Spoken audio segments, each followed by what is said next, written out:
right. Welcome back to the show. Welcome to Down for the Count. And we're going to be going over WrestleMania, the fallout of Mania. We're going to be talking about everything that has happened over the last couple of weeks. But before we get into that, let's start off with one thing: Darby Allin and his championship win. Okay. I think it was last week. Darby Allin won the AEW championship. Um, from my understanding, MJF dropped it to him because he has to leave to film a movie right away. Oh, surprise. Surprise, so surprise. so he is gonna drop the title, and then he'll come back, and then probably will have him drop it back to MJF. However, as far as I have been seeing across the internet, it's mixed reactions with Darby Allin getting the championship. Some people are happy, other people think he shouldn't have got the title. Um, I also saw somebody basically break it down that Darby Allin is gonna make the title be seen more often on television. He's going to be wrestling every single week. He's going to be defending the title almost every other week.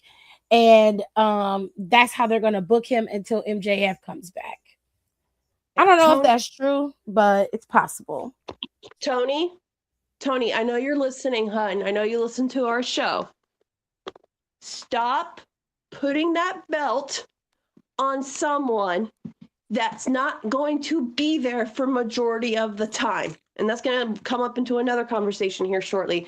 I'm so tired of this guy. I can't believe I'm about to fucking defend Darby Allin. Holy shit. You can't keep giving a title for somebody who's not going to be there. At least, Darby will show up. Darby will wrestle. Darby will do whatever. Darby will Daniel probably kill himself defending that title. It was a squash match, which is fucking hilarious to me in the long run. Sorry, I don't mean to keep sniffing. I live in East Tennessee. Allergies is kicking everybody's ass right now. But I mean, I'm sick of this. It's like MJF wants to go do a movie. He's champion. They drop the title, and then he gets it back, and then nothing gets done with it. Like, I don't know. I don't like it. I hope Darby has a good run. I hope he makes that title worth something again. And if they put that shit back on MJF, they're not gonna like the response of the fans. Like, they'll listen to the ones who pop for MJF, but for the rest of us, it's like, what the fuck are we doing here? What is this? Why are we doing this again? Nicole, what do you think? Darby Allin's champ. Um, I mean, I was happy he got the belt. For who is this that got drafted to the Browns are crying? These people look Samoan. He is Samoan. Oh, thank goodness. Something good. My gosh. I Anyways, think sorry, Argyle we're is at home. sorry, audience, also watching the draft right now. I'm trying to use my degree or almost degree. It's like 75% loaded. It's almost done there, guys.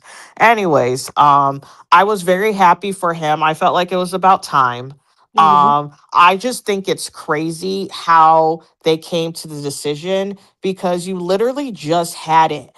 MJF beat Kenny Omega. Yeah, I feel like you could For have him to dropped get him. beat, that's what I think that's what is throwing me off about it is that you Mhm. had him beat Kenny Omega, which I was not happy about. Nobody Um was, honestly, from what I I was saw. not happy about that. I thought that was a really odd booking choice. Mhm. And this is also, and honestly, we should have took this or wrestling like tea leaves because it just led us into a weekend. Mind you, it was a different company, but led us into a weekend of questionable booking decisions. You know, So Oh boy. it so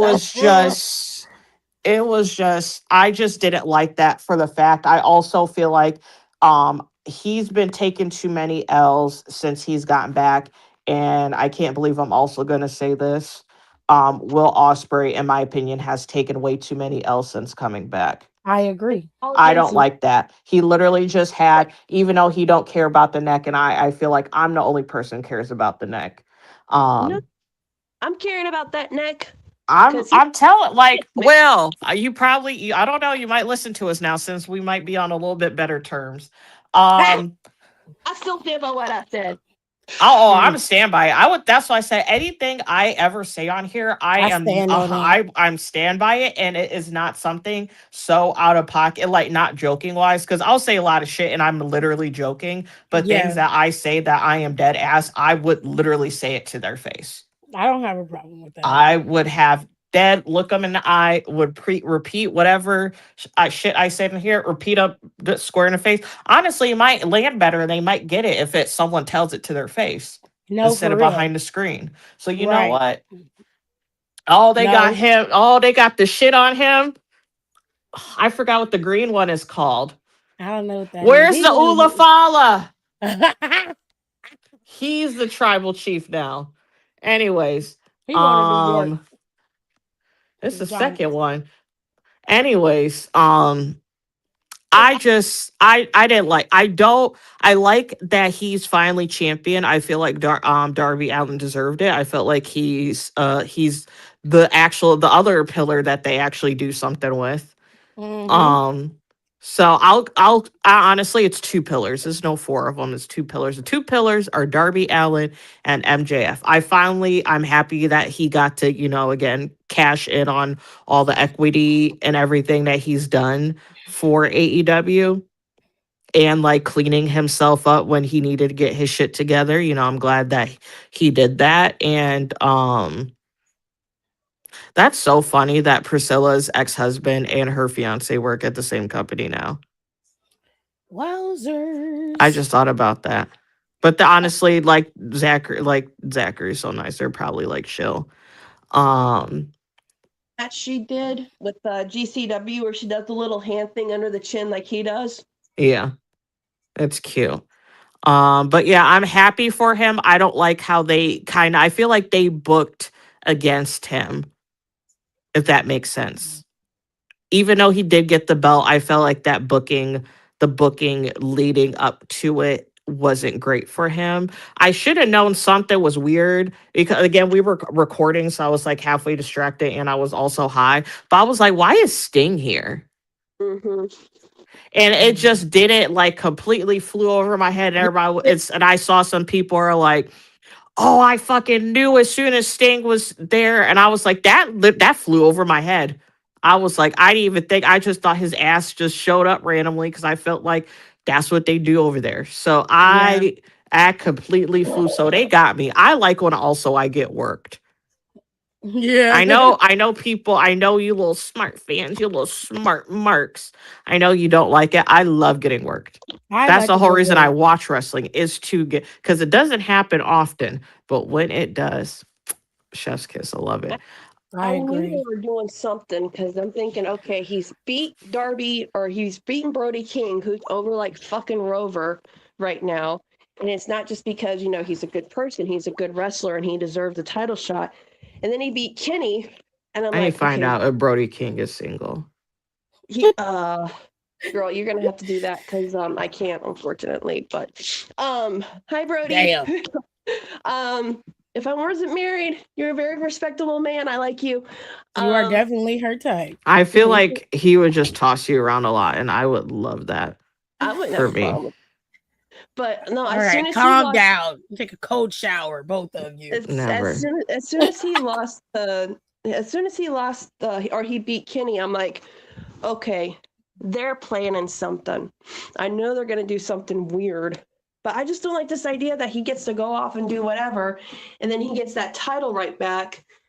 And Well, like, to be fair, we don't know exactly what they're gonna do, but that seems to be what looks like is gonna be the plan. And I don't like that for Darby. That's not fair to him. Yeah, I I don't like don't that think for that's anybody who gets that title except I Mox. don't think I don't think that's fair either.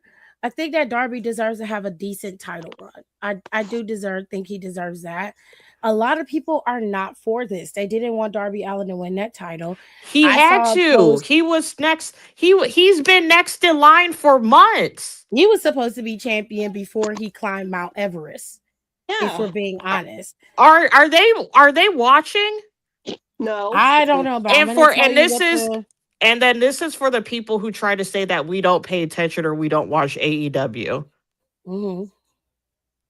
So They don't. WrestleManiac.uk, they're the ones who put it up there and they said, I'm not a fan of Darby Allin as AEW World Champion, but I can't lie. They're booking this exactly how I thought they should. Open challenge vibes, running through upper mid carders with chaotic matches weekly until his body eventually gives out. I'm all in for this Darby. Well, the thing that just got me was like Paige was having a hell of a run with that title. And then it's just like as soon as MJF came back, he got the title again. And I'm just like, and it's like that every time. But I'm noticing like this is probably going to be controversial for some people. I'm noticing the people who don't have their heart in wrestling anymore is trying to get into other things like acting because like a little while ago Tiffany Stratton she put out in an interview that by the time she's 30 she wants to be done with WWE and do movies. And the one guy even said it. He goes, "What do you bring to a movie? You hardly bring anything to wrestling. What could you bring to a movie?" There, and he even said it. He goes, "You're a pretty blonde girl with big tits. You could throw a rock in Hollywood and find somebody like that. What are you gonna do?" And Hell, it's just like, Sydney Sweeney's right there. if they want someone And with you world, know what? I give her and I give Cassie the business.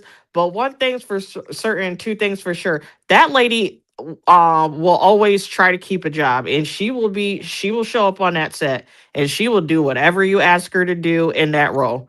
Yeah, I'm gonna give her that.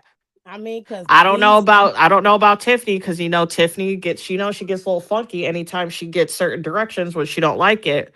mm, Mhm. I'm now because these new episodes of Euphoria. mm, girl, Yeah, they and know. I don't even with someone that I don't fuck with like that. That's I don't I don't I like have that. a real problem with Sam Levinson. I don't like them at all. I was looking at He's a that shit like creep, man. that's I have fucking a wild. real problem with him now because low key, the reason he has been able to do all this stuff because he's a nepo baby. And some of his stuff was good. I really one of my like I don't want to say my favorite movies, but one of movies that like I really enjoy. And if someone is looking for like a crazy movie, I recommend this. And it's Assassination Nation. Oh, I Mm, heard about that. I love like if you want like a real campy like sort of like no I don't want to say too much because I will give away a very like it's like very reminiscent of like a crazy plot set in like a suburbia type of setting like like a faculty like shit like movies like that,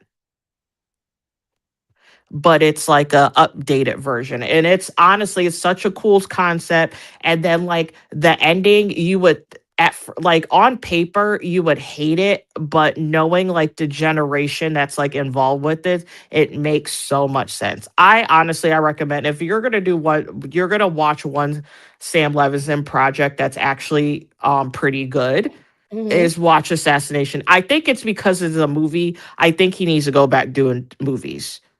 the concept. Okay, so we're segueing. So apologies for those of you who Sorry. want the wrestling stuff, but we'll get back to it. I promise. I found out that he stole the concept of Euphoria from a British TV show. Yeah. And then he stole the look of it from a younger artist that was putting out pictures. He asked her to be a liaison consultant on set. HBO declined to have her because she was too young for them. And she thought they were just going to scrap her concept and move on. And then she looks up on the billboard for Euphoria HBO, and it's her picture, her artistry concept, everything you see in Euphoria, from the colors to how they wear their makeup, all of that is from her. And that rubbed me the wrong way. I was like, you could have just given them their props. You could have just paid her for her concept and her intellectual property, gave her a producer or image consultant on this project, because it is not fair. You shouldn't be able to steal people's intellectual property like that. I don't care what you're talking about.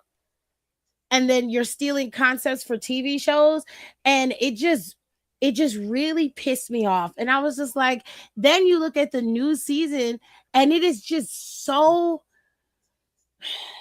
it's so It's batshit massive, bonkers. and it's massively different. Also, that falling out at Labyrinth. That's why all the music is shit this And that season. pissed me off too. And he came out and said straight up, I don't want to work in a toxic work environment. I don't want to work with people who ain't really for me. And he's on the interview lying, talking about some he doesn't know why. He knows damn well why. And I'm like, you just burning bridges. Like, what is going? What I'm are like, you yeah, I'm doing? like, what kind of? I said, you are acting. I said, I know Nepo babies can usually get, but you're doing a lot that they're not going to be able to clean up your mess. Like at Damn. this point, like you're going to be shit out of luck, and I bet you he's not going to do nothing unless it's like literally self. I don't think after this he's going to be able to do anything unless it's completely self funded.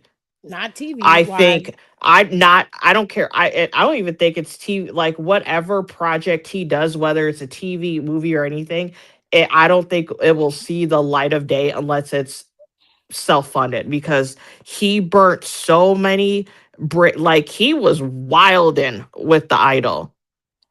Yeah. Wilding with the idol, like, oh, like pissed everyone off, from producers to fucking heads to actors to like you name it, he pissed, you name it in that department. Sam Levinson did something fucking wild to them or said something wild to him, like complete batshit crazy. And it was to the point where the reason, like one of the few reasons that they didn't drop, because they were talking about just not airing it anymore. I think it was at what was, I think it was like the second or third episode, because it was Yeah. again so crazy. They were like, I don't, they didn't even want to air it anymore. And this is HBO saying this. But the only reason, because he was holding fucking Euphoria over their damn heads. And so their hands were like tied for that, only for them to get mad while this season is getting made because it's so bad. So they're just so pissed off. And HBO company, they own so many freaking studios and shit. Not like he's not working for a long time. Oh, jeez. All right. So we segued. Sorry, but we'll we do that We had to often. talk about, some little pop culture here and there. Just a little bit. Okay. So Mania, right? We all saw what happened at Mania. Bianca Belair told everybody that she was pregnant, and we're happy, Nicole. We're happy that she's pregnant. See, I am happy for you, but Montez still needs to come outside. Okay. I'll buy you something off of the registry, but he needs to come outside though, and I that's mean, it. I'm, I don't I mean, believe I'm, so. I'm happy for her because I think they had on that show that they did. They were talking about how she had like infertility issues or something like that, or they were trying. She or no, she. I mean, they didn't really try. They weren't like really trying before. They said that she could have her. It was like a possibility that she could have fertility issues. Mm-hmm. Um, a lot of it stem unfortunately, I think, from when she had like used to have her eating disorder. Mm-hmm. Um, I think I am remembering that correctly. It is You because of are. that. You Okay, are. yeah, it is because of that, which is unfortunate. Which is one of a major unfortunate side effect of having an eating disorder. Mm-hmm. I know, especially like in our, which Bianca is in our age demographic, that's unfortunately like very prevalent in our age demographic, because of the time that we were teenagers, was in the height of like this skinny epidemic. And you remember, Mhm. again, sorry, I'm segueing again, but what is that? And I like vividly remember, because I remember them talking about it, and like I watched something like pop culture wise, and like how crazy it was in hindsight. That one, it was like People US, and they were literally was like circled all these spots on Jessica Simpson, like calling her fat. I remember And that. I remember that outfit. It was like in a blue, she had like those super blue high waisted jeans, had Yeah, on like something, I think like a black top, something was like leopard print. I like vividly remember that. And then, in your mind, you're thinking, oh my God, she's so big, especially like in that looking like at that time of year, because that was, with like real bad body type, body image issues at that time, like everybody. yeah, And looking at her now, I'm like, she's like a normal fucking size. And I was like, oh my. And then you think about like, oh my gosh, that was really bad actually. yeah. It was a hard time to grow I up was like, in. it's real. I was like, wow, that was really bad. Thinking about me personally growing up during that time, it was no clothes for plus size girls. They had, by the time I was in high school, is when Ashley Stewart and Torrent had came around, and Lane Bryant. Those were the only three places you can go to. There were a few others that were like boutiques, but there was nothing like what we have right now. All of the really chic clothes and stuff, you had to be smaller to fit it, and they weren't wavering on that. It was either lose weight so you can look cute or you don't, Uh, and it's very very rough time. So I understand, but Bianca is pregnant and she is ecstatic. Her husband is happy. He also showed back up after mm, Mania on Raw to take out the Vision. Him and Dawkins. Dawkins is shaped up. Montez had gained a few pounds some months back. The last time that he was seen on, I don't even think it was TV. I think it was during their European tour during those house shows. Um, because that was the last time, because we haven't seen Montez in a while. We talking like a while. Even before Bianca, got injured, Montez hadn't really been on TV like that. So he because shaped up. they took them off of, word on the street is that they took them off. I think obviously like stuff with Bianca, and then Yeah, but also to be able to refresh them on TV yeah, eventually. get him a new start. Yeah. So Montez had picked up a few lbs, but he shaped himself back up.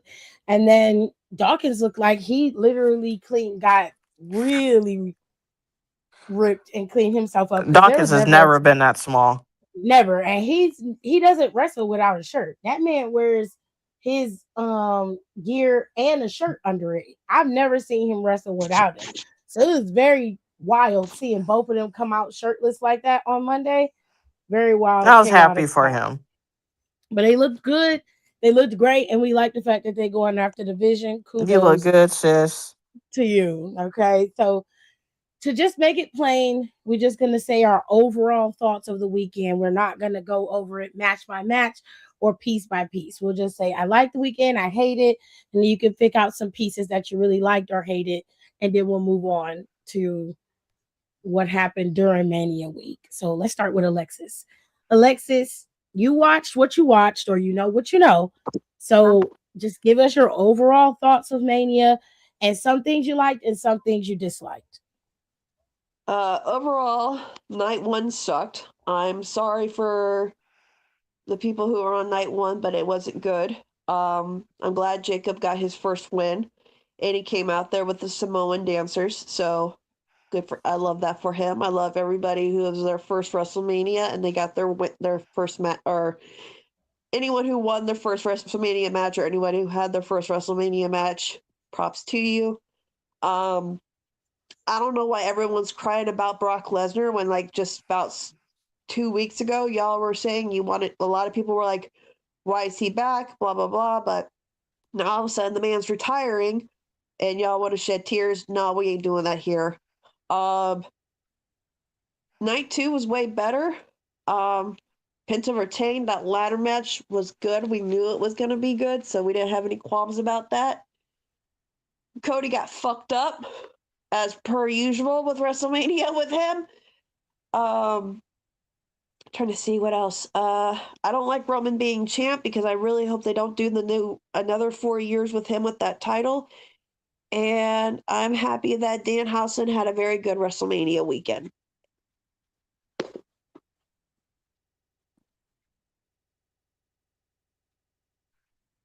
That was a great recap. All right, Nicole. Alexis gave us a real good recap, actually. That, I that know. was really nice. Appreciate you, Alexis. Nicole, what do you think? You got both nights, and you can talk about the top things you liked and some of the things you didn't like about Mania. My favorite my favorite thing of the weekend was these Saturday night WrestleMania I niggas. need you to leave that shit alone. I need I you will never to leave it leave it alone alone. because it's so funny. I'm gonna go watch a clip of it after this because it's so funny. Because it literally it was a self it was just like a self-improved prophecy. And then you look back at it, it's like Saturday night is ass. Like No, you meant not the disrespect. whole not everybody's mad. We're like, Baba, this was on Saturday. Like, shut up. I don't give a fuck. I'm talking about we're not grading on a Excuse curve. me. It's a it's a group effort and most of the class didn't do their homework. I'm so sorry. Gunther and Seth can't outweigh Jimmy and Jay at 40. Like, it's just, when you got a couple, even if you got a mostly clean dumpster, those two dirty diapers are really just gonna stink up the joint. And that's what Saturdays are. And why are we putting most of the women on Saturday? Anyways, I didn't like that. The women are exempt from this Saturday conversation, FYI, because women are always exempt from this. I'm talking to those men since they act like they want to carry the company. Well, y'all's time is up. We're not doing this no more. It's a failed experiment for the men now. The women are taking over. They're putting the company on the back. Even on the lady gets on my fucking nerve. Rhea's, she's selling t-shirts. She's selling t-shirts, putting butts in seats. Um, Liv's fans be buying anything and everything, and I love that for her and them. Um, Stephanie has like really good fan base. Um, yeah, it's just it was good. The second night, that was something. I was very shocked by it. I'm so happy Oba retired Brock, period. Happy Black History Month. Also happy Black History Month for Trick Williams winning. Girl, For Sammy. just dirty, bro. That's so funny. That just I knew that lady was gonna win, and I don't really like this discourse online surrounding all of this. I'm gonna let y'all know. And I know y'all like to tussle Urea fans, but that girl is giving real weird. It's just really weird. She's acting a little suspicious, a little sus, if you say. Um, Sorry, I have my ADD, so I'm just going all over the place. Um, that's all really gonna say. Cody's eye looks crazy. Um, oh, this is also might be surprising and shocking. I'm not mad that Roman won. Surprisingly, especially since he said that he's like, he wants to go to work every week. So I'm like, you know what? You have at it. Okay. Um, that was honestly Roman's, in my opinion, that was Roman's best match of his career. Hmm. Was that He's match? Samoan too. In my Hmm. opinion, that is with it just. To me, that is Roman's best match in his career. That motherfucker felt, for him to tweet about it, Yeah, he did tweet about it. he don't give a shit about half them. When's the last time he tweeted about a He match he never had tweets someone? about a It's been match. years. He never tweets about a He match. I think never. the I last think time he he did it maybe he's done was it it once. Cody? No, he didn't even do Was that the for last match Cody. with Cody?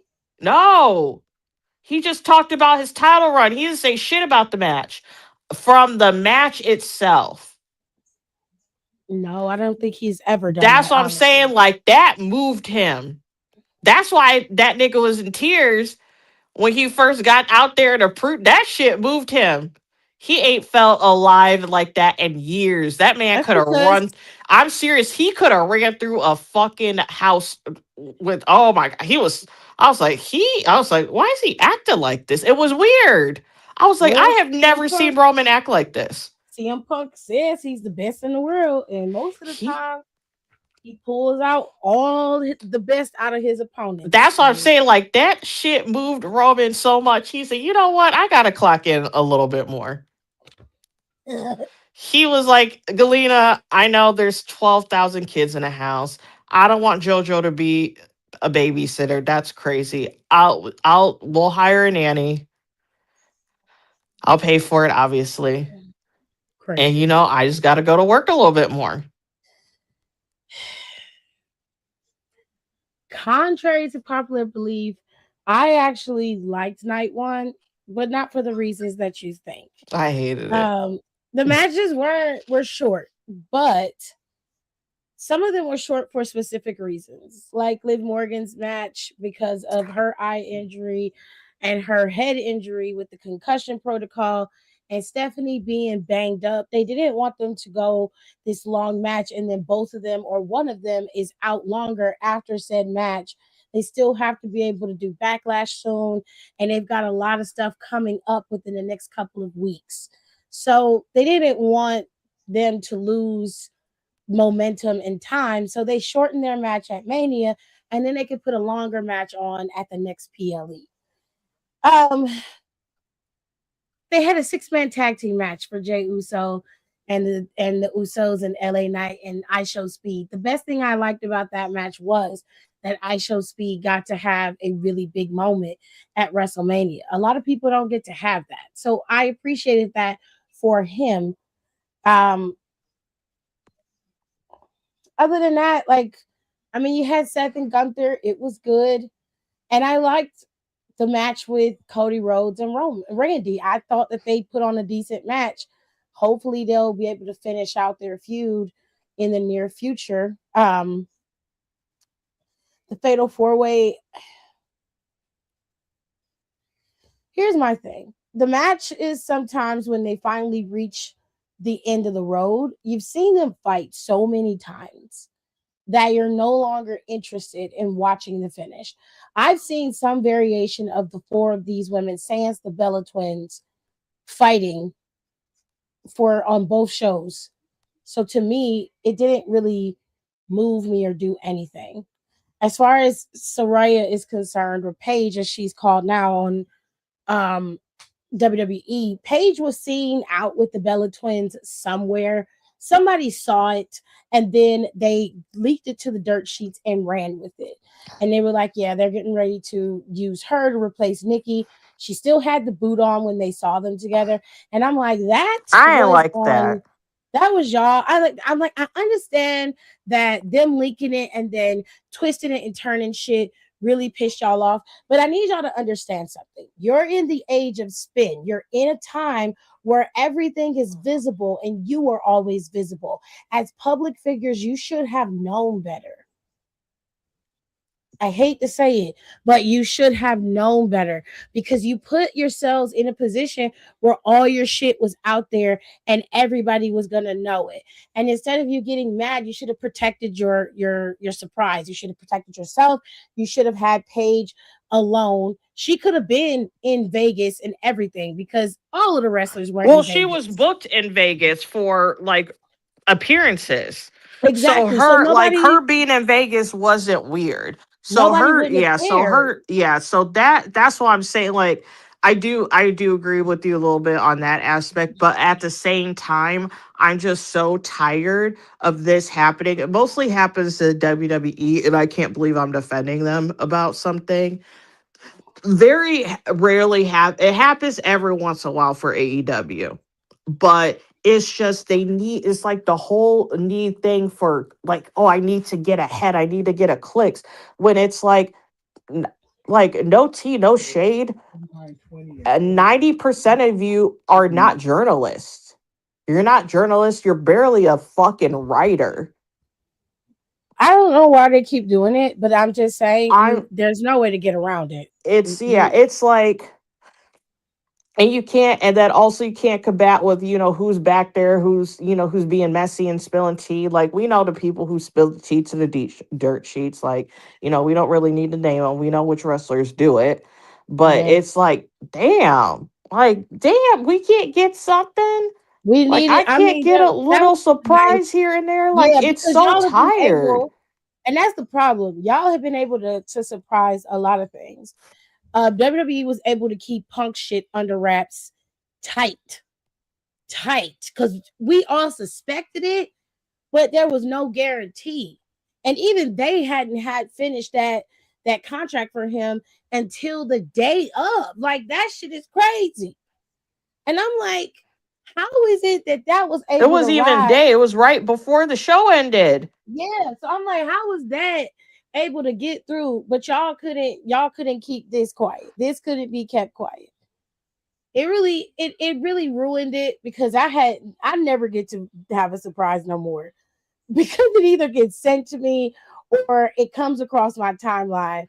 I try not to say anything when I see certain stuff because it will ruin everybody else's time watching the show. So for people who don't always have the stuff sent to them or seen on their timeline, they don't have to have their fun ruined as much as I have mine ruined now. So I try very hard to keep certain shit under the vest and try not to share every single thing. But that pissed me off because I was like, damn, like we could have at least had one nice little surprise. As far as night two is concerned, I like the fact that Oprah Femi squashed Brock Lesnar. I love that. And I didn't give a fuck that he left his boots in the ring. I don't give a shit. I don't care. Oh, that ain't got nothing to do with me. I don't care. I don't care. I care less. If you left your boots in the ring, okay. If that's what you really wanted to do. Now they were supposed to have a trilogy set up. It was supposed to be Brock wins, I guess. Oba wins the next, and then Oba wins, or Oba won this one. Brock will win the next one. It wasn't supposed to be a squash match, but once he threw that X up in the ring and took his boots off, WWE like, okay, this is not because that's not what was planned. Because if you think about it, when you watch that back, Michael and fucking Wade didn't say nothing because they didn't know what to say. They didn't know what was going on because that was not the original script. That wasn't the plan. But Someone they has a changed it. video. I don't know if you've seen it, but there's a video of someone sitting camera side, or they can directly see Cole and Wade Barrett, and they are just completely blank faced, They don't know what's going on. and they're just sitting there, And and they're not saying you can tell by Michael, like, his face, someone's yelling. You can tell he's listening to somebody. Because that thing that you do, like, we all do this with, like, human beings. You, like, tilt your head to, like, get a better listen or whatever. yeah. That's literally that's the body movement Cole is doing. I was like, oh geez. I said, They oop. don't know. I There is a conversation about Jade Cargill that I want to have on a different podcast, but I will tell you this. Y'all are racist. And I don't understand why that is. Y'all judge Jade to a very harsh extent. And I've come to understand that some of you motherfuckers are biased just because she's a black woman. And I really hate that it's black men that do it because that shit pisses me off to no end. I told y'all that girl wrestles to the quality of who her opponent is. And I have been proven right time and time again. Y'all said to me that Jade Cargill's match with Rhea Ripley was going to be ass. That is what y'all said. And if you ask me, when you go back and watch the shit, the girl was wrestling Rhea move for move, bar for bar, if we being fair. This was well before B-Fab and Meech's interference. But you still couldn't give her props. You say shit like, oh, the match was decent, but I still don't like Jay Cargill. I don't care. I don't care. But your ass is simping over Rhea Ripley. You'll lick her ass all day long. You're all up in Liv Morgan shit. And if we being fair, she just got her shit together about 2-3 years ago. Okay? Jay Cargill ain't been there that long. So we talking about going from debuting at WrestleMania. Let's put this into perspective. You debut at one of the biggest shows of all time. That's your debut. Outside of you being in the Rumble, okay? Because to me, Rumble don't really count as a fucking match. You talking about being in a regular match, bar for bar, move for move, and that's the time that you match. That's the time that you wrestle is at WrestleMania. Ain't none of you hoes gonna be able to do what she was able to do in the time frame that she's done it, and that's what pisses me off. Y'all would rather lick the ass of somebody who is mediocre. You would rather beg and plead and grovel at the feet of mediocrity than to accept a person who is just exceptional. You can't deal with that. Now I'm on your ass because your ass is wrong. You've been wrong and you're going to stay wrong. The more you keep trying to marginalize her and downgrade her, the more she's going to keep rising to the top. So you keep on. Yeah, Rhea Ripley won. And don't get me wrong, I saw that coming, so it is what it is. Her winning doesn't matter to me. That girl's going to be champion again. When she fights Bianca and they have a good match, I want to hear what you're going to say then. Because all y'all are wrong. You're wrong. The way you judge people, the way y'all talk about people, how y'all disrespect her. And it is always the black girls. Before it was her, it was Bianca. Before it was Bianca, it was Naomi. And all three of them are good The in their only own. person, the only person who gets almost as just as bad, but obviously doesn't have the racial undertones, is Charlotte. Yep.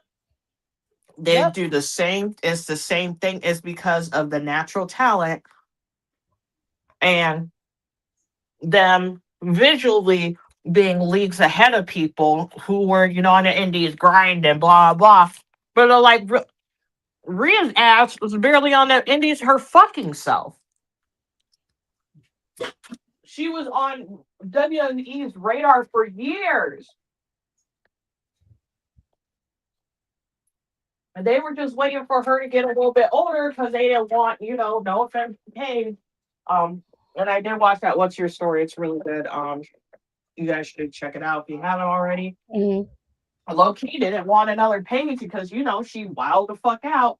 Mm-hmm. A lot of it, again, she had there's a lot to her story. No pun intended. So it is what it is. So they waited a while because they were like, we can't sign no girl that's fresh 18, that like hundreds and thousands of miles from home. She's gonna wild out like Paige did. Yeah. And again, like I'm saying, I'm not trying to be mean or nasty or negative, but I'm just saying, like, they were like, we don't want that. Someone to deal with that again. Because that was a lot. That's you gotta, it's like you raising a child. And they talk about it in What's Your Story? Which it's like, we kind of knew she was bad, but they were like, it was bad. And then she was like, yeah, failing drug tests all the time because she was saying, talking about, okay, in her early talks of them bringing her back, and they were like, you gotta pass pass all the tests with your neck. Like your neck has to be completely okay. Like obviously it's not ever going to be completely okay, but healthy enough for you to wrestle. And they were like, and you have to pass a drug test.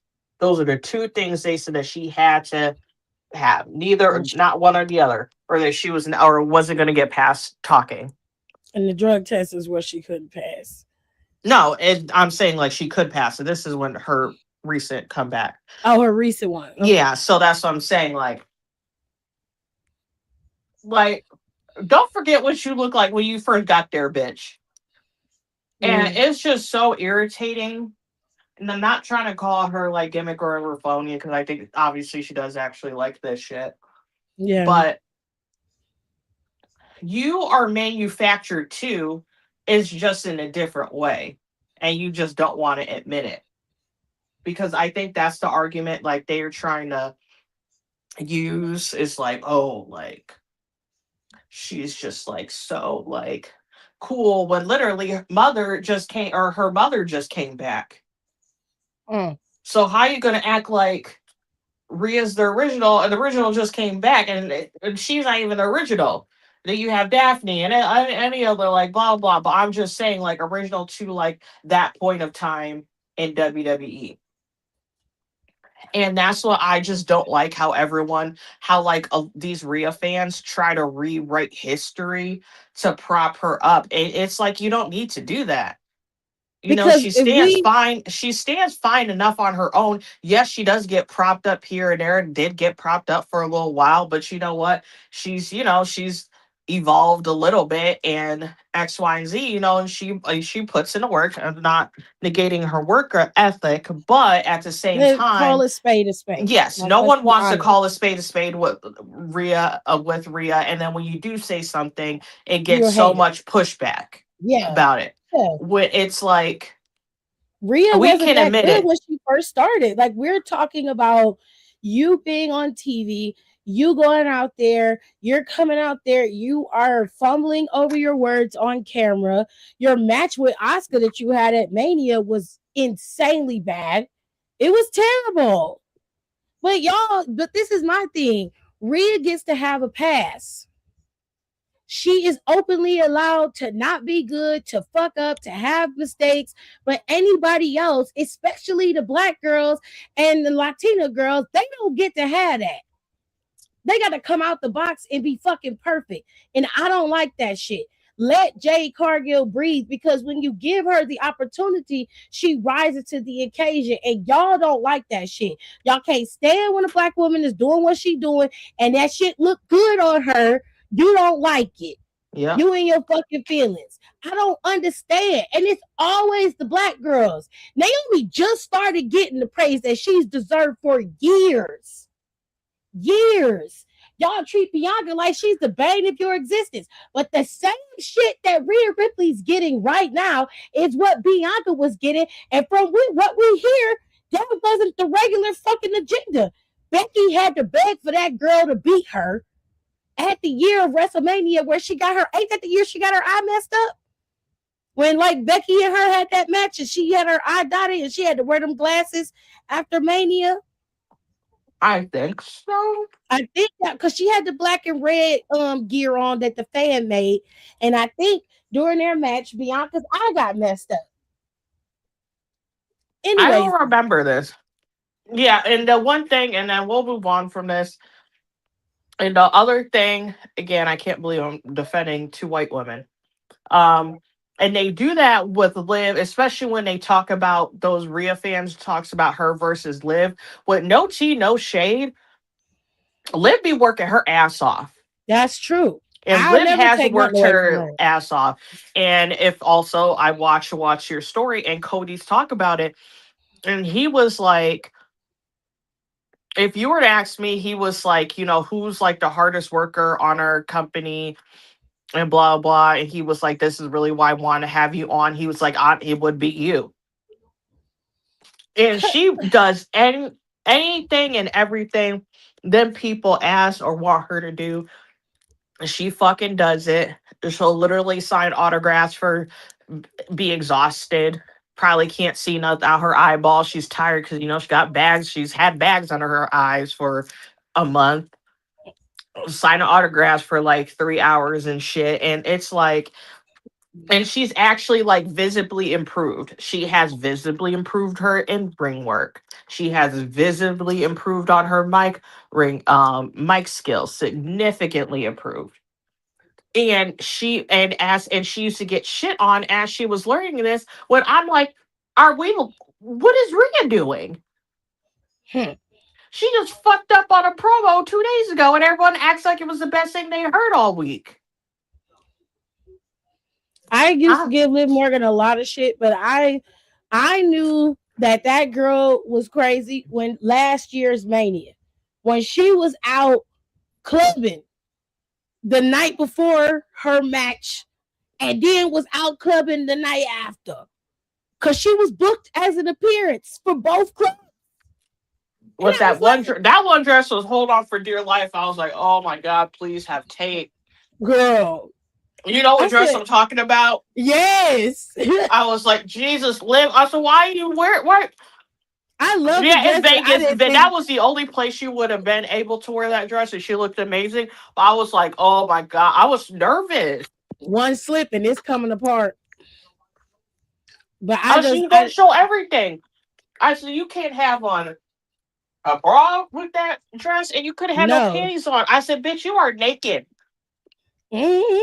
You look And good. she had those 6-inch stiletto heels. I I was don't so think she had scared what she have on them holding a sign. look like they were Socates, the Louboutin Socates. Them things Yeah. are fucking ridiculous. And she's standing up there dancing. Next night, she's on TV wrestling with to get the tag titles back.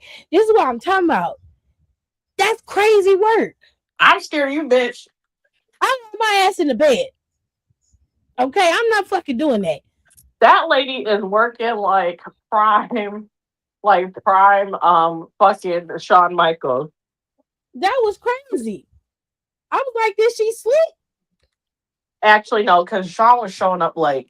Who was showing up to work on time and they was getting drunk? It's somebody. It's Well, someone Triple H from. wasn't. It wasn't Triple H because Triple H didn't party like that. They said he was a square. He was like that nigga. So he used to yell at them, be like, "Be quiet." So it wasn't Hunter, huh? It'll come to me eventually. But she All was, and she right. would show up to work on TV. And was wrestling. Is And wrestling. hungover or not, high or not, she And they were there. just talking about the Hall of Fame, like her and Cody, like on a podcast, and they were both saying like, "I love the Hall of Fame," and he was like, "But the one thing I hate about it is that it's so late at night," and she was like, "Oh, she's like, I love how it's at night because she's like, you get to really like see people for like who they are at night," and she's like, Oh, "I she just an watch observer. everybody." She's an observer. I fucks with that because that's fun. People She was watching. like, I just watch people the whole time. She's like, I love it. She's like, it's so good. I said, you're I love it. wild. I love her. I love her for that. I That's do some too. shit I I would. said, she be pissing me off as a character, but I like that lady. Yeah. Hey, something's not right with her, and I love it. I don't know what is wrong with that lady, but I love what's wrong with her. Because something's wrong with her. All right. So CM Punk and Roman's match was good, and I have to admit, I was wrong about the match because I was We were adamant. all wrong. I was adamant that match was gonna be trash. It was going to be ass. I was But I was wrong. They rose to the occasion. Both of them did, and you got to give CM Punk and Roman they props for that. They did exceptionally well. But my favorite match of all of the night of both nights was the Intercontinental Championship match. That match was fucking fire. I don't tense. care what you're talking about, and I was so mad because Javon was so fucking close. He was so close. And I just wanted him to grab that belt so I knew he bad. wasn't going to win. No, As soon as I saw Oba won, I said, "Ooh." I said, hate for it, hate for it to not happen for you tonight, young OG, but it ain't happening tonight. I hated it so much. I was so mad.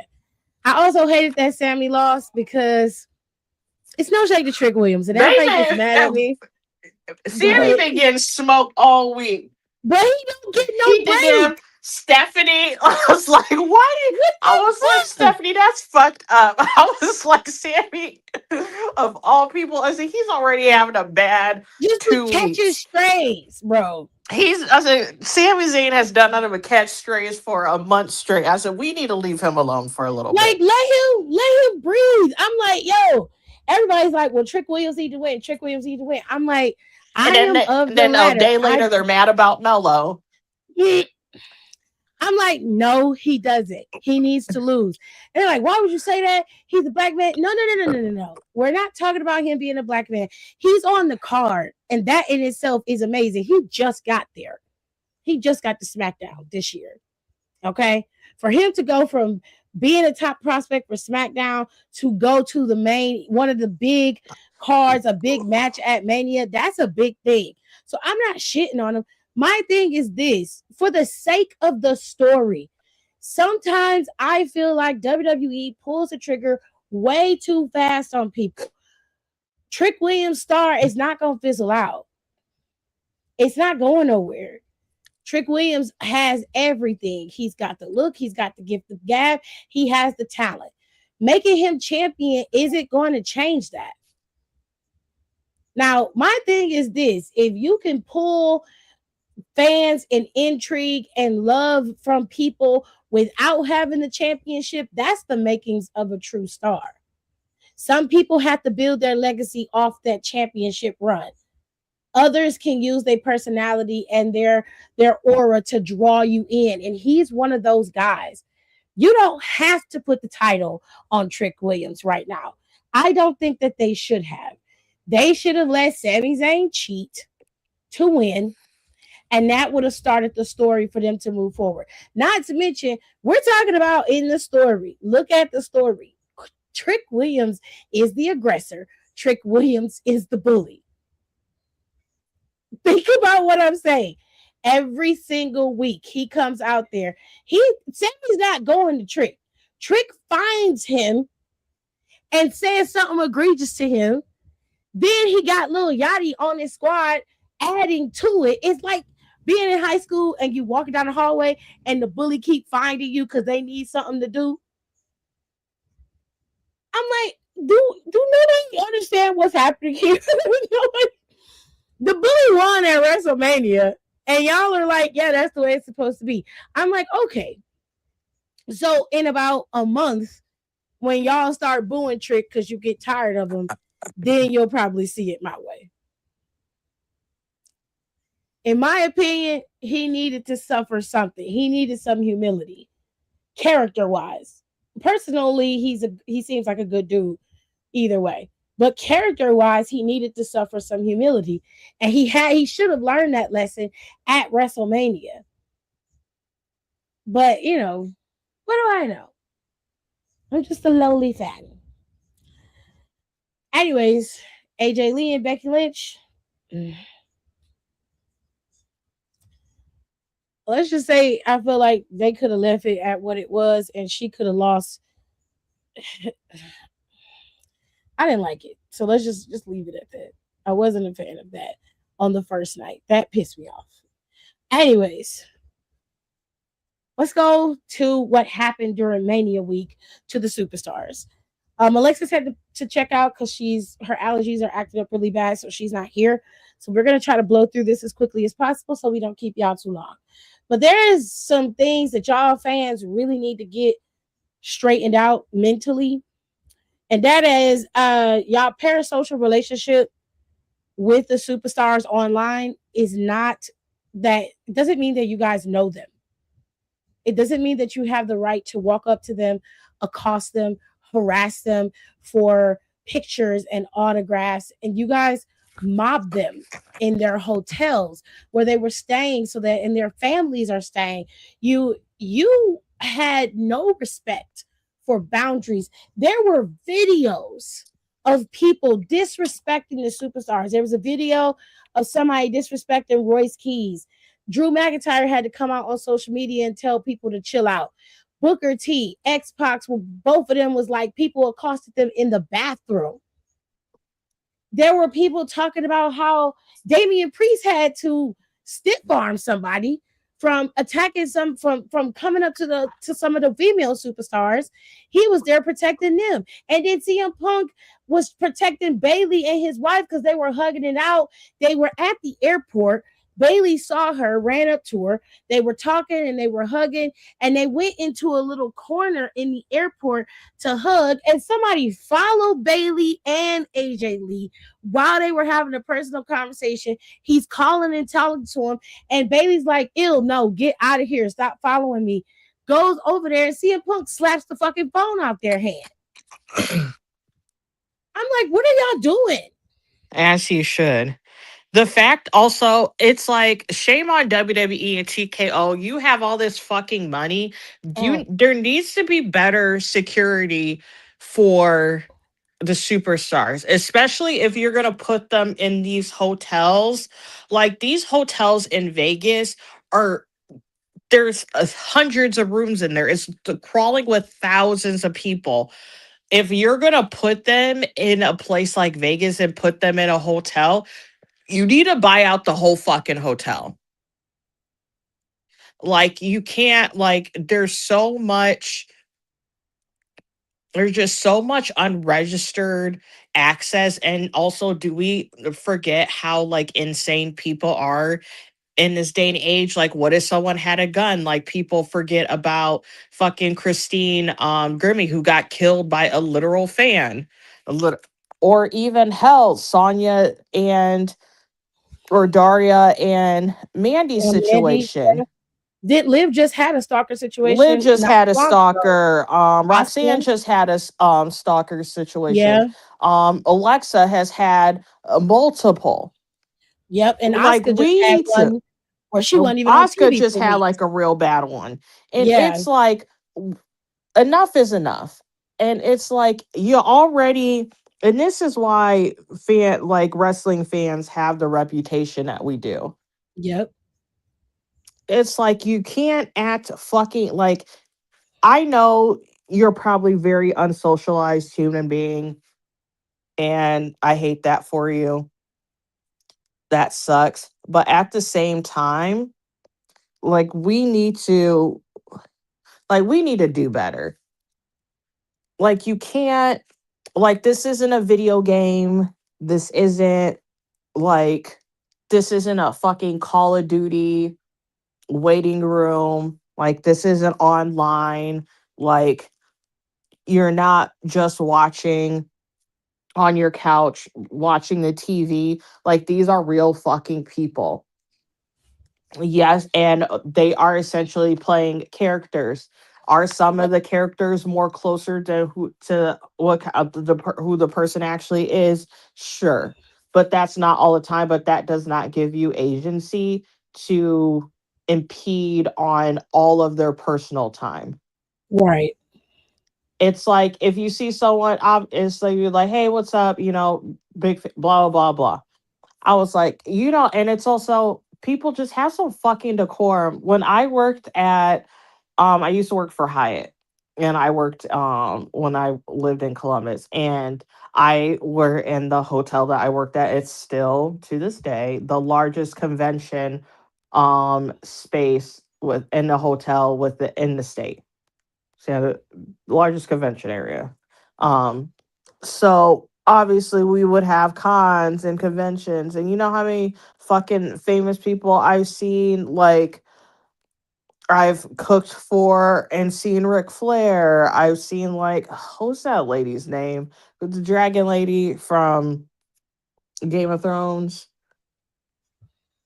Mm, What's her name? Whoever the that lady blonde. is. Yes. Oh, okay. Which I I don't know always her thought, name. which was always so weird to me because she's like not even from America, but I guess one of her best friends is from Columbus, so she would always just come here to visit them. Oh, Um, which is a weird fun fact. I met freaking Chili from TLC. I've met, unfortunately, Bobby Flay. I've met Robert Irvine. Also very unfortunate. I've met Guy Fieri. I've met gosh, there's been a shit ton of them. I've met half of Wu Tang. Like I've met, may he rest in peace, Nicholas Brendan from Buffy. I met James Marsters from Buffy. Like I've met quite a few famous people. I've literally cooked food for Vince. I've cooked food for Taylor Swift. So like I was around like famous people. And yes, sometimes you want to be like, oh my God, especially that, like, back then, like, I literally, because Rick had to have fucking spaghetti and meatballs. Like, I guess he really wanted spaghetti and meatballs. And and then my friend was like, because my friend Michael was serving, he had to like explain to him, like, we don't fucking have that on the menu. And like, he doesn't give, like, he's this gay man, he doesn't give a fuck that that's Ric Flair. I um so, but I was like, I'll figure it out. And I figured out, I did make it be, I did figure, I use like my burger meat, because I used to get these like wagyu and Angus mix for my burgers in the restaurant. So I just used that to like make the meat. And then I went upstairs and I don't know what, and I found some fucking pasta in I the, yeah, in one of the, this is the one of the banquet kitchens. And then I did like a quick branzino sauce. I was like, you are so lucky. You are so fucking lucky. And apparently it was like the best like pasta and meatballs like he's had. And I was like, you better, motherfucker. I've literally had to haul, I don't even know, I don't remember which one it was, Hall or Oates. Literally had to one of Hall and Oates' drunk ass wife who pissed herself and passed out at the bar at the hotel. That was a thing. Bobby Brown literally trying to like max out his fucking credit card and like buy rounds of drinks for like the entire bar, and his manager is like, just please, it's like begging with the bartender to close the tab. nuts. It's wild. That whole part, that me living in Cincinnati, and that part, and that whole time I was in Columbus, was all such an insane part of my life. Dude, that's a whole YouTube vlog series I know. in I always itself. say, I was like, I really should talk about like, I honestly should. Since I'm like in the middle of like revamping my TikTok anyways, and I was like, I should do like a story time about me working at the high, because that whole time I worked for high. On I kind of don't want to, because I feel like I might get some people in trouble, because some of these people still work for the company. Or honestly, I could use fake names, so You but could, yeah, you I could use could. fake names, but they're the most like, I mean, like shit that sounds like shit that sounds like a TV show. Like, we literally, like, one of my friends, like, one of us, like, literally one of my friends, oh my gosh, I don't even know. I want to tell this. Anyways, I'll tell the short version. So one of our friends was like really tripping. Like, they were doing like, they were just on some shit. um they like left a couple of us like concerning voicemails. So we went to their house, couldn't get in the house. So literally, me and another friend, which my other friend, and I was like, when I was trying to sneak in through the front, my friend literally bashed their kitchen window open so they can go and make sure this person is like alive. Oh my god. Turns out they were. They just took a bunch of Tylenol. Jesus. So it became, so it's like a thing. So that's what I'm saying. Like a very, or like one of like our higher ups that we all really shouldn't have been friends with, because there was there, the fact, there should have been so many fraternization like rules, like, any since me working there. And I've worked at places and like ever since then I have worked at places, like, funnily enough, worked at places that have very, not so much at the casino, like, the casino had layers to it, but especially when I worked for Cadado, very, very, very strict like fraternization like policies. There was zero to none. Like, there was no reason why a bartender is hanging out and getting drinks bought for them by their operationals director. Mm-mm. Like, that man is like part of like junior slash senior leadership of the hotel. What are we doing?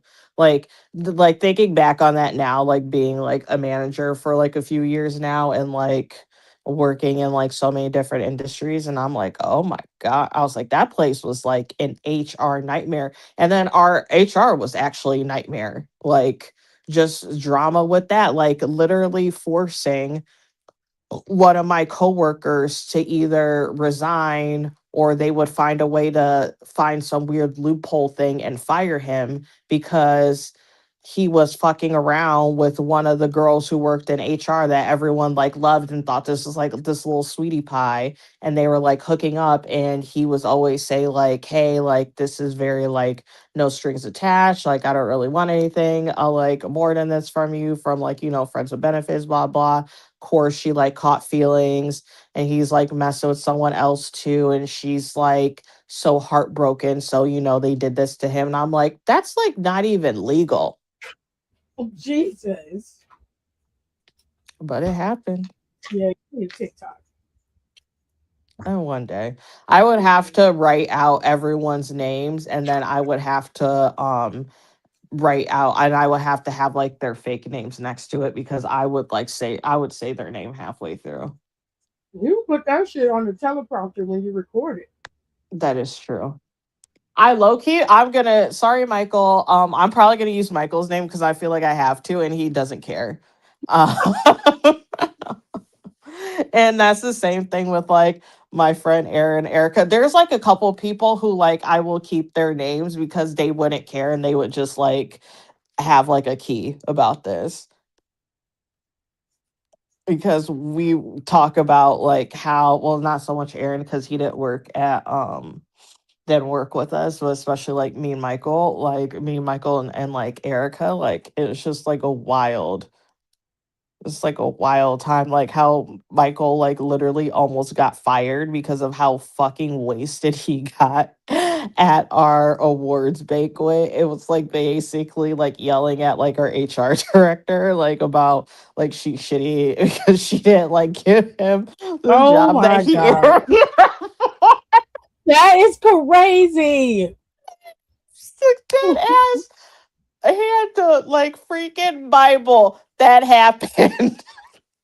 That And is then I'm nuts. getting interviewed with it, and it's putting me in a weird place because I think I was a supervisor by then. Mhm. And then I won't say my other really good friend's name because I think she would feel some type of way. So I'm gonna call her Alexis. No, sorry, Alexis, but this is the closest to her name that I can think of right now.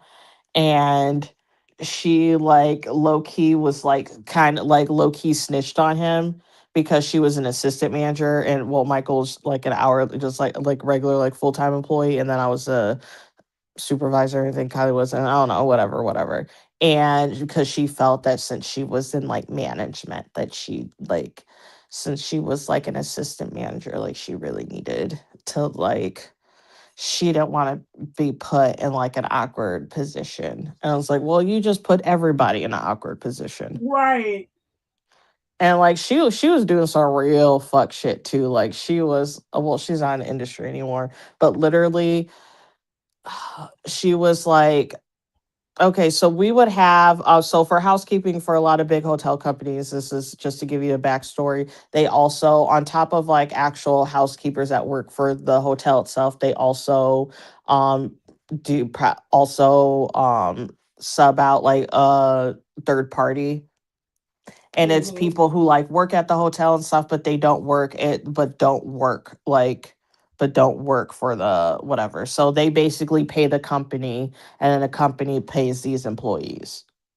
So like Okay. so basically like their income, even though they're working for us, and they're basically, and a lot of quite often a lot of them are there as often as the regular full-time employees, but they aren't directly paid from the company, even though like they work there, they like clock in and out there, like eat their breaks, or like eat in our cafeteria, shit like that, but they aren't technical, but they can officially are able to get hired in by the company if a position's open, they interviewed it and blah blah, and they like pass it.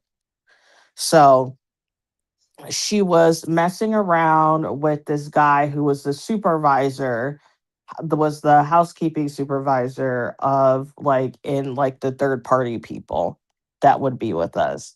And like she was like obsessed with him. Like she was like, well, when you're real down bad, like she was Yeah. down fucking bad for she was so fucking down bad. She was like fucking him in like the dirty rooms, like because you have like Ew. an X amount or a room that wasn't in use because of like something's broken in it, like a TV or something like Oh, that. Like literally in the middle of a shift, like just banging this dude out. And that's I'm like, where? nasty. I was like, you're supposed to be working, bitch. And she was just so, it was, and that's what Michael, and that's why Michael was so mad because like we all knew that. And he was like, girl, I could really clock your tea. And he was like, and he's like, and he's like, I could be nasty, which I was like, even though like I was really good friends with both of them. And she was like, that's messed up. He would say that to me. I'm like, well, I mean, can you blame him? Like he's in a really bad spot now. Like you got him messed up. Like he almost got fired. I was like, I do the same thing. Like it was this whole thing. But it was just that. It was just so much crazy. It was just like that.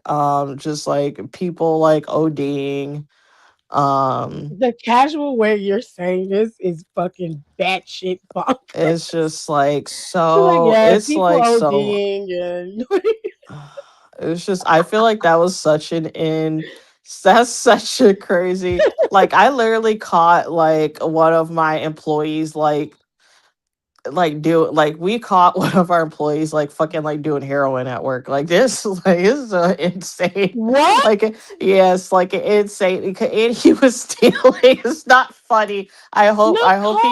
hope he's clean now and he's alive but he was like stealing from he worked at front desk and he was like stealing but the crazy thing is at Hyatt so under Excuse like me. I don't know whatever if you admit that you have some shit, pops off and they'll be like, okay, like we caught you stealing. And you can be like, You have a oh, problem? yeah, I got a problem. They have to send you to rehab and they can't fire you. Oh, that's their policy. Yeah, that's like in their policy. That's Interesting. like they have like a wellness policy. Dead ass. Hmm. And which was so insane to me because there were so many people who literally had drug and alcohol problems that work there. Like so like like you kind of hear about it. The people who I can relate to the people who's like experienced like this. And I was like before it actually like you actually experience it, it's so jarring like the first like moments or like infancy of you seeing it someone consistently because you just like can't process that you're seeing something like that you've only watched and or seen like on TV. Like you didn't think this was like real. Yeah. Like you're just like, oh, like it's not like a plot in One Tree Hill or something. No, it's like legit. Like it's dead at like literally like one of my friends I also can't use her name. Her name is Kelly. Like severe like she was a severe alcoholic and she was 22.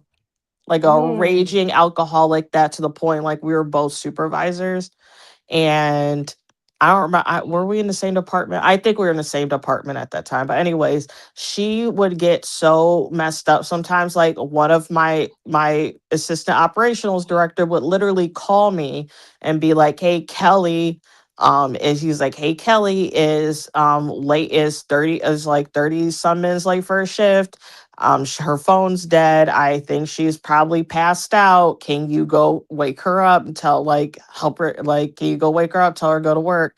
And I'm like, "Are you kidding me?" And this is when we literally live like I think we like maybe three houses down from each other at this time. So again, I had to walk my ass to her house, bang on her door, And I'm simultaneously, because she lived with our friend Erin and they had a third roommate, so I'm banging on a door, calling Erin at the same time in case her fuck ass roommate is there, because I refuse to have her number. Erin's not picking up. I was like, great, he's probably in class. Her fuck ass roommate is there. Great, please let me in. Trying to open up Kylie's door is locked from the inside, so I have to pick her lock and bang on it until she wakes up. Guess what? She's sleeping on top of fucking Taco Bell and has beer bottles of Miller High Life everywhere. What the fuck? Her purse is like her purse, everything's out of her fucking purse. Phones by the charger but not on the charger, and it's just like, oh my god. So I have to literally smack her, be like, get up, you're late to work. Would literally help shove her up, turn the shower on, shove her in the shower, and I would be like, I was like, she's gonna drown until she wakes herself up, and that's what she would do. And then she would get ready for work, and then I would go drop her off, Oh my god. and then drop her off because I didn't have a car then. So I would just drive her car. And so I would just drop her off. So I would just drop her off at work because I would be having either I would be off or I would like be going in a little bit anyway. So I was like, whatever, her car would be back there regardless. And so like if she's off, she'll be like, come pick me up. So I'll pick her up and she'll want to go to the bar. I'll be like, Kylie, you can't go to the fuck. I was like, you gotta fucking work in the morning. And then, cycle happens again. Goodness gracious. God. All right. Jesus. Leave it to the code to take us on a full ride, y'all. A full ride. That shit is crazy, man. I agree with her that I think WWE and TKO um left WWE superstars to absolutely their own devices. And I think that that was wrong. They're a $1 billion company. There's no reason why there is not a security firm that works from within WWE. I don't understand that, especially when you have high profile people there. I mean, Triple H and Stephanie alone should have their own security detail. You guys can hire them and pay them from within the company. It'd be a separate entity, but it works from within TKO. Like, I don't understand why that's not standard, why you haven't implemented that, especially for your female superstars who are the most vulnerable. There is no reason why the male superstars who work there are helping to protect them from fans during your biggest event of the year. You should have that covered. Okay. There's no reason why they had to call and request extra security and shit. Like, that is ridiculous. Like, they went to the hotel. The hotels got mobbed with fans staying there, and y'all are like, a lot of people were asking, like some of the dirt sheets were asking, hey, how was y'all security? Like, and the superstars is like, what security? There was no hotel security, and if it was, it wasn't enough for the level of people that descended on Vegas. It wasn't enough. And then there was no security provided by WWE. With all of the damn connections y'all have in this country and how things are going for corporations, you should have some type of connection with some type of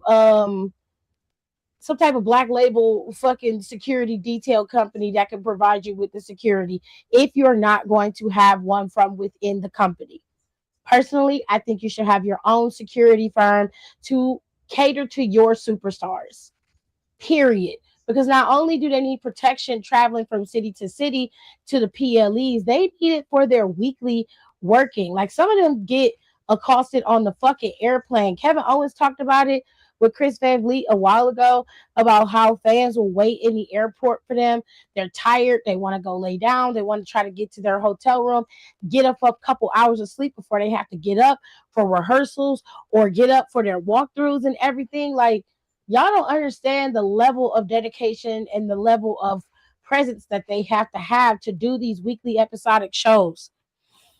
And not only that, a lot of them have to do press. So some of them might be slated to go to those morning shows of that city to get people to come to Monday Night Raw, SmackDown, NXT, or whatever the case may be. Like, y'all have to start having some fucking etiquette. I don't know who raised y'all, but it really don't matter. You are not entitled to access to those people. You need to start having some fucking decorum and stop attacking them when you're seeing them in public. I've seen plenty of celebrities. I don't fan out. I'm not tripping. They're people just like I am. They just make a lot of money. I'm not tripping. Am I okay with seeing a celebrity? Am I gonna be like, oh, that's cool? Yeah, but I don't give a fuck. Like I don't I don't care. I've met celebrities before. I've come across celebrities before. Yeah, they did lose. I've seen them. It doesn't really bother me that much. Am I grateful to some celebrities for certain things? Sure. Do I like celebrities for the things that they do? Sure. But I'm not gonna blow smoke up your ass when I don't have to or when I don't need to. I don't give a fuck about none of that. You bleed the same way I bleed. We all the same. To answer John L's question, he said, can't superstars just hire their own security for safety? I think that's not fair. I don't think it's fair to put the responsibility on the superstars to protect them when they're not the ones who are booking them for certain events. That's not their fault. If this was something different, like they had some type of brand thing, or they were building their own stuff and they were outside of the booking of WWE, then I can understand them having their own security, right?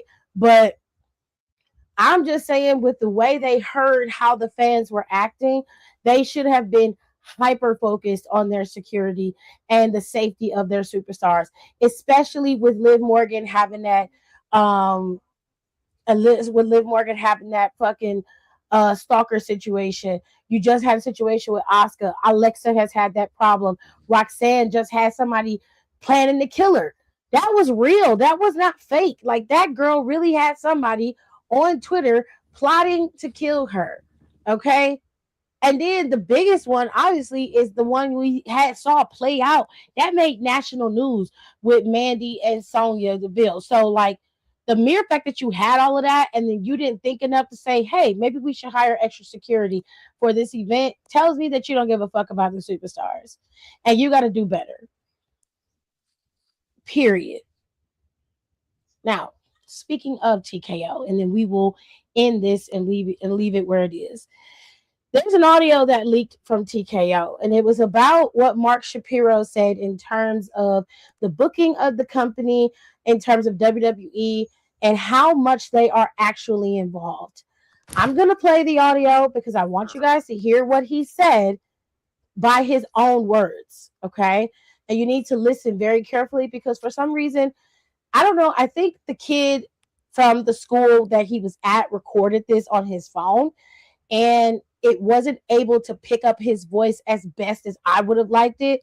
So you'll hear the kid ask some questions, and then Mark Shapiro is going to answer it. So I want you guys to hear the audio, and then we'll come back and we'll talk about it. Area, but it led to a host of opportunities, which kind of put me on that list. I have a question about TKO. So I know TKO bought WWE. I think it was like a year or two ago, and since then, like, there was like they went to ESPN, they went to like Netflix, and I'll be honest, like, I've seen a lot online of like WWE fans like almost complaining about TKO and how, like, you know, there's like a lot of celebrity involvement. There's like Jelly Roll and like I Show Speed and like Pat McAfee and like Logan Paul. Yeah, Logan Paul's been there for a while, but like they're like, I'm actually just genuinely curious because people are saying like, oh, like TKO is ever since they bought WWE, like the product has like almost become more focused on, you know, moments and like, I don't want to say like money grabs, but like there is more focus on like getting it, like making as much money as possible. Like, I guess I'm curious, like how much involvement does TKO like really have on like creative control and like decisions like that. Because like, yeah, I've just seen that a lot online recently. So I'll kind of walk you through that. First of all, it has complete control. So we're responsible. Good and bad. Fact or fiction. You didn't hear about this stuff in the old days with WWE, and Vince McMahon owned it because it was a private company for so many years. So they didn't put out like their financial results, if you will. Nobody knew. They knew it was successful and the brand was strong and it had a legion of fans, but they didn't really know how the business worked and what it was making, etc. Then Vince went public with WWE, and then TKO was formed with UFC and WWE coming together. So those two companies came together and launched TKO, which is a public company traded on New York Stock Exchange under the ticker symbol TKO. And now everything's kind of out there. But what I would tell you is WWE has grown in every way. It's grown in financial results, but more importantly, it's grown in audience, it's grown in social, it's grown in stars, it's grown in clicks, views, short form video. I mean, it's really exploded. And the reason for that is it was really just on Peacock in USA. And now, since TKO, we did a new deal, which put Raw, our big Monday night show, on Netflix. Tripled our audience. And then we put SmackDown, which is our Friday night show, we put that on USA. And we put our developmental league, which is called NXT, on CW. And CW is linear, but CW has 100 million homes. So it really grew NXT. And then what we call the premium live events, which is our big event. Every month we have one big event. Those are the weekly shows that I just mentioned. And then we have one big event every month. Royal Rumble, Crown Jewel, name your SummerSlam.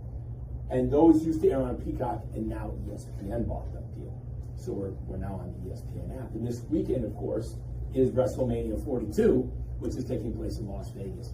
So as far as the stars part of it, like, I don't think that's true, but if it was, good. I mean, The Rock is the biggest star on the planet, right? He actually is. And we represent him at WME. He was a wrestler for WWE for years before he ever became a Jumanji star, right? I mean, that's who he is. So having Hollywood tie-ins and celebs and stars and Logan Paul and Pat McAfee and Mark Wahlberg shows up and does his thing, or Tyrese Halliburton last year got in a fight in the ring with Jalen Brunson of the Knicks. Like, that's not new. It's just on a larger stage. And we're spending a lot more money to market the brand and market the content. And when you do that, you're going to win some folks over, but you're also going to chase some folks away. They don't like this, or they don't like that, or this is too expensive, or I don't want to have to, oh my God, I got to watch the WWE, I got to buy Netflix, which costs this much, I got to watch SmackDown on USA, I got to do that, I got to have CW, so I have to have cable or linear television, and now I have to pay for ESPN, and you can make some enemies really quickly. I was just reading something today that Fred was showing me, that if you want to watch the Yankees games this year, the New York Yankees games, the full season through the playoffs, you'll have to watch them across 10 platforms at the cost of $1,000 when you add up everything you have to buy to see them. That's just the way of the world today, and you will chase away some fans. So that's not good. But hopefully you're getting some quality storytelling and also programming around just the Yankees. Like if you go to Paramount Plus right now to see UFC, you may buy Paramount Plus just to get the UFC, but you also might already have it because you're a fan of Landman or something. It's Taylor Sheridan shows. So we really want to surround ourselves with a good neighborhood of content. And ESPN is a perfect example because they have bigger sports. And 1 + 1 = 5 when you get adjacent to those kinds of properties. Was there ever a point in your career from the time you went to school to now where you ever felt like? All right. So here's my issue. I do understand what he's saying.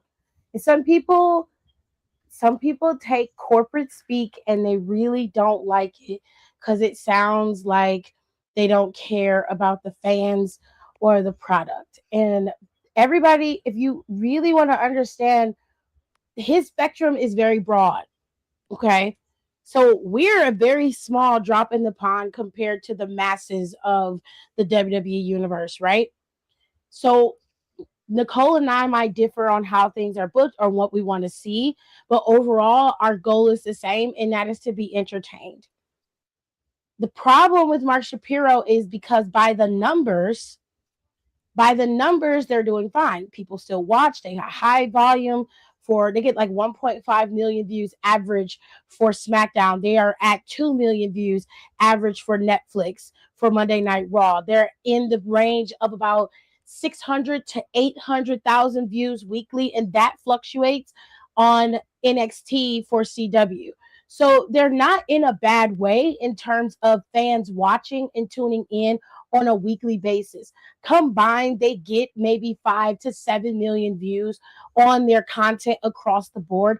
We're not including their YouTube, TikTok, and Instagram pages where their views are outrageous. Okay.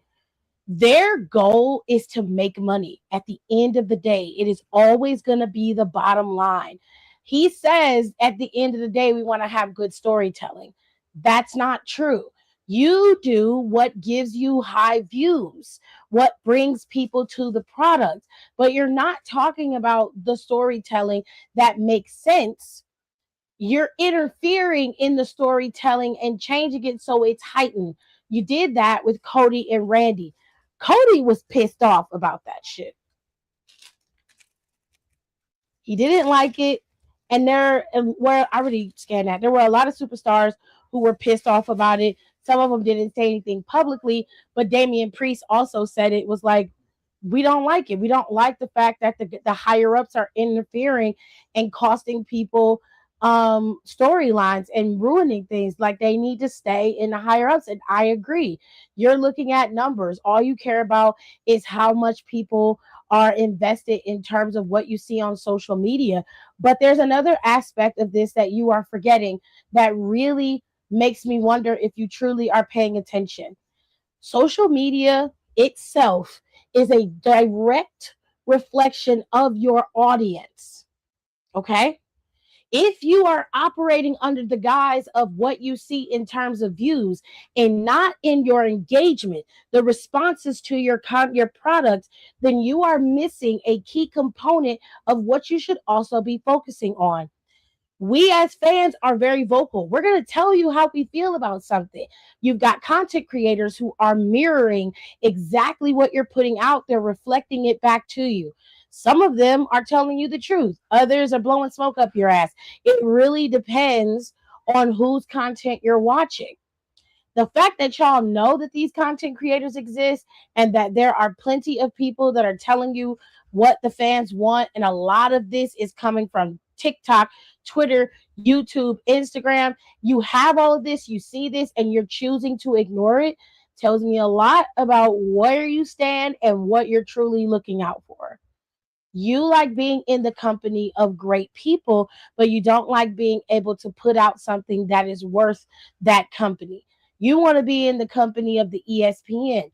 Why? My whole goal would have been to either put WWE in the company of the entertainment where it lies. I would have went to Netflix. Netflix is a bigger market than ESPN. You also would have more subscribers over on Netflix. You also can reach a bigger audience on Netflix. People aren't going to subscribe to ESPN for $30 a month if they don't already have it through another service to watch your product. I don't care what you're talking about. If it's not worth the $30, you could have had a shitty product and kept the shit on Netflix. And everybody would have been like, well, we already got Netflix, so whatever. You're not thinking about every risk. You're only thinking about how much money you're making and what it looks like in terms of views across all platforms. But you're not focusing on where you should be, which is with the fans who are watching. Even some of the people who are new that are coming in are like, I don't like this. This isn't fun. And you're bringing in YouTubers to wrestle, which I get it. I don't have a problem with celebrity involvement. I think that WWE has been doing that for years. This isn't new. It isn't because things are heightened or because you've expanded your reach. I think you've made a mistake on that front. The reason why people are vocal about celebrity involvement is because you have people who are in the backstage who could have did what Pat McAfee did and probably would have had more impact. It would have made more sense. You bring up The Rock as the one person that you believe is one of the biggest superstars on the planet. You're very out of touch. That's another problem. You're very out of touch, and I don't think you clearly. I don't think it's clicking for you as to where you are. The Rock ain't been the top billing star in any capacity, whether it be movies, television, whether it is WWE. I don't care what you're talking about. Okay, don't care what you're talking about. Like I need you to do some reassessment. That's all I'm gonna say. And then Nicole, you can have it from here.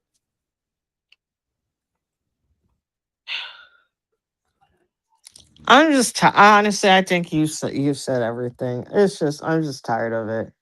Um, I think it's stuff that we've been saying for weeks. Everyone's been saying for weeks.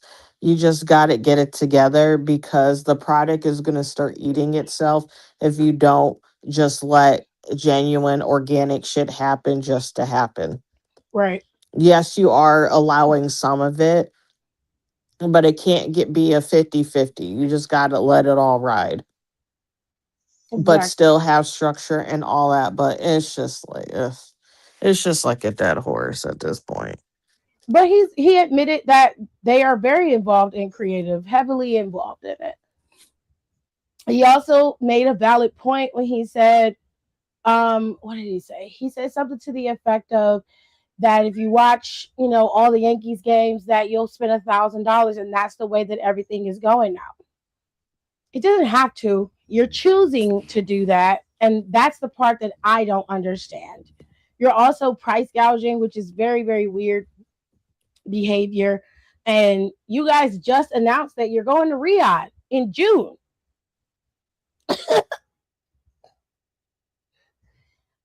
I, I need to understand the logic behind these Saudi shows, especially now with the Iran war going the way that it's going. You understand that this event in WWE is a prime target. Now, don't get me wrong, Iran hasn't bombed any people. They're not that brutal. However, you have to have some decorum. You've got to have some wherewithal to pull back on this. I wouldn't have done this. I would have moved this event somewhere else until that fucking till that shit is done with. And for y'all to go forward with it, and then Nick Khan's like, we're going to Riyadh, we're going to Saudi for Mania next year. It's just like,